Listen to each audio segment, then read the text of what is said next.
Hello. എന്ത് ഇതാരത്? നിങ്ങൾ ആരാ വിളിക്കുന്നേ? നിങ്ങളല്ലേ ഇപ്പൊ എന്റെ മൊബൈലോട്ട് വിളിച്ചത്? എന്റെ ഭർത്താവിന്റെ മൊബൈലിലോട്ടാ വിളിച്ചത്. ഏത് വീടാന്ന് അറിയത്തില്ല. ഏത് വീടാ? നിങ്ങൾ എന്തിനാണ് അതൊക്കെ നോക്കുന്നത്? നിങ്ങളെ കെട്ടിയവനെ വിളിക്കണമെങ്കിൽ നിങ്ങളെ കെട്ടിയവന്റെ മൊബൈൽ നമ്പർ വിളിക്കണം, അല്ലാതെ നാട്ടുകാരുടെ മൊബൈൽ നമ്പറിൽ വിളിച്ചിട്ടാണോ കെട്ടിയവനെ തിരക്കുന്നത്? എന്റെ ഭർത്താവിന്റെ മൊബൈലിൽ വിളിച്ചാൽ നിങ്ങൾ എടുക്കുവോ? നിങ്ങളുടെ ഭർത്താവിന്റെ മൊബൈൽ നമ്പർ പറ. എന്റെ സിമ്മിൽ വിളിച്ച് എന്റെ ഫോണിൽ വിളിച്ചിട്ട് നിങ്ങളുടെ ഭർത്താവിന്റെ നമ്പർ തിരക്കി കഴിഞ്ഞാൽ അതെങ്ങനെ ഞാൻ അറിയാം? നിങ്ങളുടെ ഭർത്താവിന്റെ മൊബൈൽ നമ്പർ പറ. അപ്പൊ എന്റെ ഭർത്താവിന്റെ മൊബൈൽ നിങ്ങൾ മോട്ടിച്ചതാ? നിങ്ങളുടെ ഭർത്താവിന്റെ മൊബൈൽ എന്റെ കയ്യിലാണല്ലോ. ഞാൻ എന്താ പറഞ്ഞ കൂടി പോകട്ടാ. നിന്റെ കയ്യിൽ ആ മൊബൈൽ എങ്ങനെ വന്നു? ഇത് എന്റെ മൊബൈലാണ്. ഞാൻ പിന്നെ താൻ ആരാണെന്ന് പറ. പിന്നാട്ട് നീ എന്ന് എടീന്നൊക്കെ വിളിക്കുന്നു.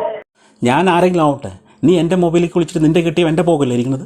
എന്നെ കെട്ടിയതല്ലടോ, ഞാൻ ചുമ്മാതെ കയറി ചെന്നതാ. ഇനി മേലെ ഈ നമ്പർ വിളിച്ചു പോകരുത്.